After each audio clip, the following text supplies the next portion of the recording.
पुत्र कार्तिकेय, पुत्र, तुम तो गणेश की सूचना प्राप्त करने गए थे ना? तो कहो गणेश कुशल तो है ना? हाँ माँ, गणेश तो पूर्ण रूप से सकुशल है। तो फिर कहाँ है वो? अरुणासुर के वध का उपाय ज्ञात कर वो अभी तक लौटा क्यों नहीं पुत्र?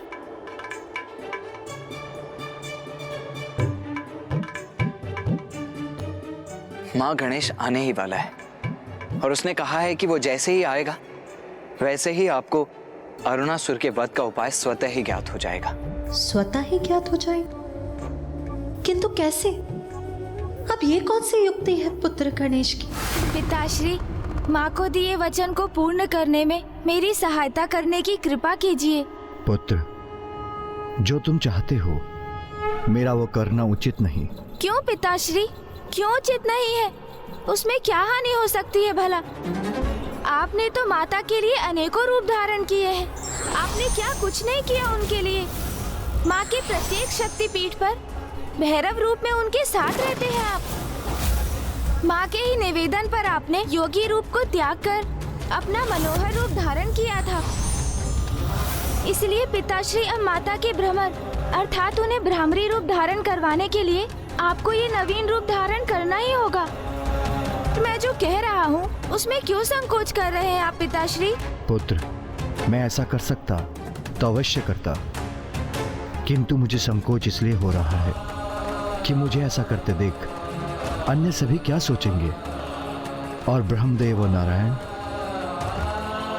कहीं उनके लिए मैं एक मनोरंजन का कारण न बन जाऊं।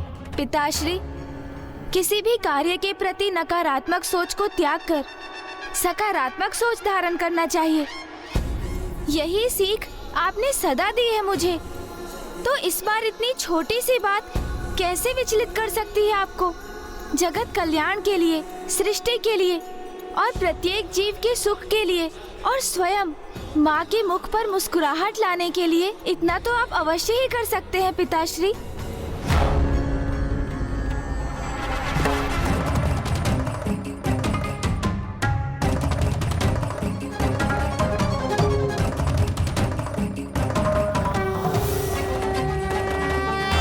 अधिक विचार मत कीजिए पिताश्री। जगत के जीवों की भलाई के लिए, माता की मुस्कुराहट के लिए मेरा अनुरोध स्वीकार कीजिए।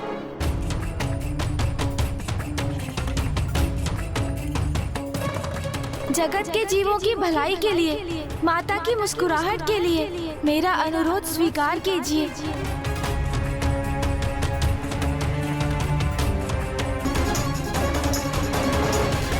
उचित है पुत्र, जो तुम चाहते हो मैं धारण करूंगा वो रूप।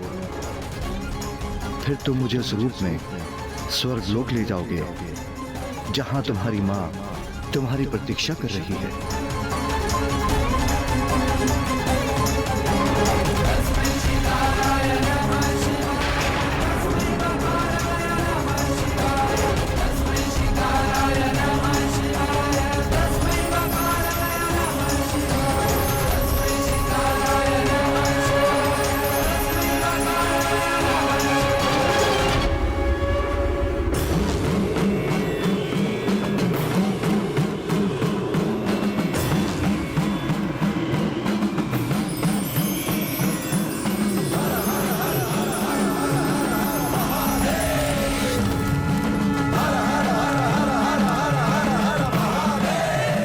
क्या हुआ नाथ? मुझे डमरू और शंख की नाद सुनाई दे रही है। ऐसा प्रतीत होता है जैसे महादेव कुछ ऐसा करने जा रहे हैं जो अपूर्व है, असाधारण है।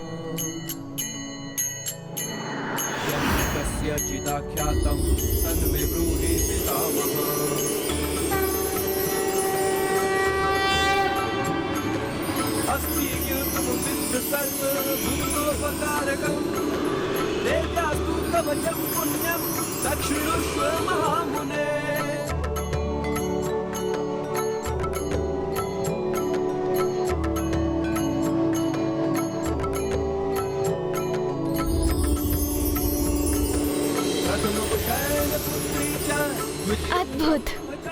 इस रूप को धारण करने के लिए आपका कोटि कोटि धन्यवाद पिताश्री।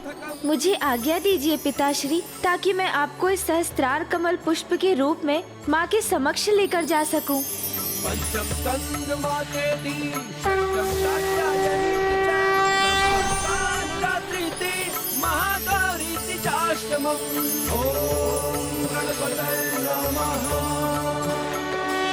अब पुत्र गणेश सहस्त्रार कमल पुष्प रूप में महादेव को देवी आदि शक्ति के पास स्वर्गलोक ले जा रहा है।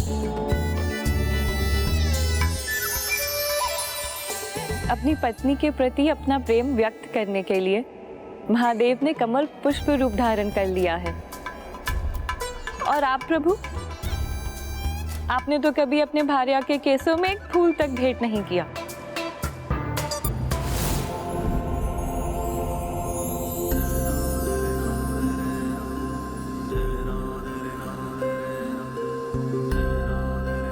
कमल पुष्प पर स्थित होकर आपको महादेव का कमल पुष्प रूप धारण करना मनोरंजन का कारण प्रतीत हो रहा है। महादेव के त्याग को आप कैसे समझ सकते हैं स्वामी? स्वयं कमल पुष्प पर विराजमान अवश्य रह सकते हैं, किंतु महादेव के समान मान अपमान की चिंता किए बिना अपनी पत्नी के मुख पर मुस्कुराहट देखने के लिए अपनी पत्नी के लिए निसंकोच इस प्रकार पुष्प रूप धारण कर सकते हैं क्या आप?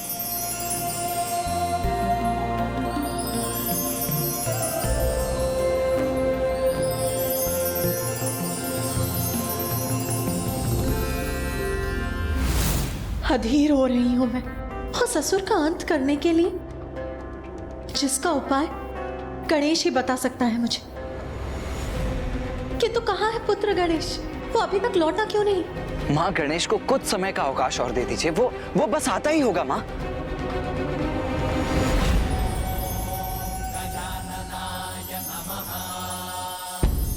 पिताश्री, मैं आपको यहाँ कहाँ स्थापित करूं?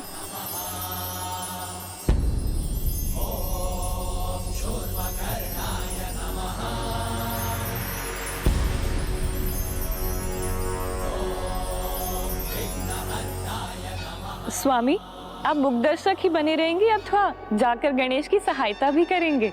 आप सर्वथा उचित कह रही है देवी। हमें वहां जाकर गणेश की सहायता करनी चाहिए।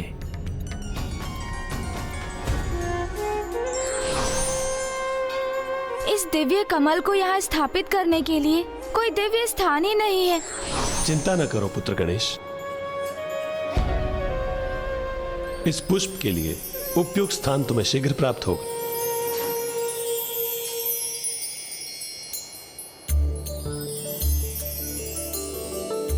अति सुंदर, कितना अपूर्व, कितना सुंदर दृश्य है ये। अद्भुत। कितनी असाधारण दिव्यता है इस दिव्य कमल पुष्प की। कमल पुष्प कितना भी दिव्य क्यों ना हो, किंतु उसका उपयुक्त स्थान कीचड़ ही होता है। यही तो मेरी उलझन का कारण है माता। स्वर्गलोक में कीचड़ कहाँ से उत्पन्न करूं? जब जगत कल्याण हेतु महादेव पुष्प का रूप धारण कर सकते हैं तो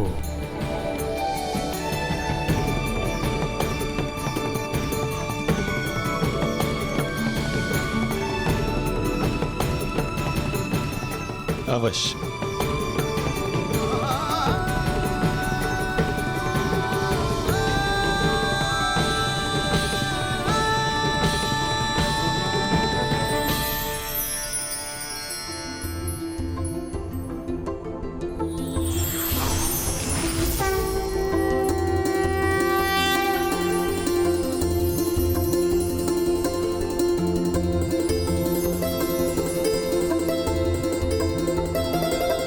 धन्यवाद मामा श्री, प्रभु श्री नारायण।